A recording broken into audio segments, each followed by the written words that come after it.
In what time will 10,000 at 4% per annum, 8,000 produce the same interest does 4 years 5% simple interest rate? అంటే సంవత్సరానికి 5% వడ్డీ చొప్పున 4 సంవత్సరాలకి 8,000 ఎంత వడ్డీ అయితే వచ్చిందో అదే అమౌంట్ అనేది 10,000కి 4% వడ్డీ చొప్పున ఎంత టైం పీరియడ్లో వస్తుంది అనేది క్వశ్చన్ అనమాట. ఇక్కడ రెండు పెట్టుబడులు ఉన్నాయి. ఒక ప్రిన్సిపల్ ఏమో 10,000, ఇంకొక ప్రిన్సిపల్ ఏమో 8,000. సో నార్మల్గా ఫార్ములా ఏంటి మనకి? I is equal to PTR/100. అదే కదా, simple interest is equal to.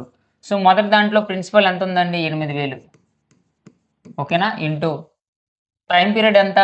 So time period ఏమైనా ఇచ్చారా? In what time? So time అనేది మనకి ఏమైనా ఇచ్చారు ఇక్కడ? 4 years.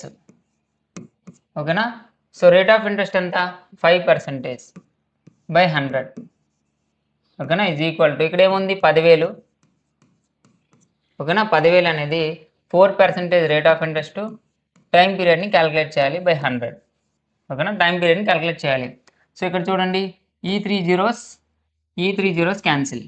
ఓకేనా? ఈ 100 క్యాన్సిల్, 4 గెట్ క్యాన్సిల్. ఓకేనా? 4 గెట్ క్యాన్సిల్.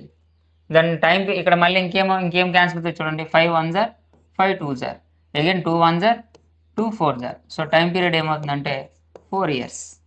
ఆప్షన్ డి అనేది మన యొక్క ఆన్సర్ అనమాట. అంటే ఏం లేదండి, 8,000 పెట్టుబడికి 4 సంవత్సరాలకి 5% రేటు చొప్పున ఎంతైతే సింపుల్ ఇంట్రెస్ట్ వస్తుందో అదనేది 10,000 రూపాయలకి 4% వడ్డీ చొప్పున కొంత టైం పీరియడ్లో వచ్చినటువంటి సింపుల్ ఇంట్రెస్ట్కి సమానం అనమాట, వడ్డీకి సమానం.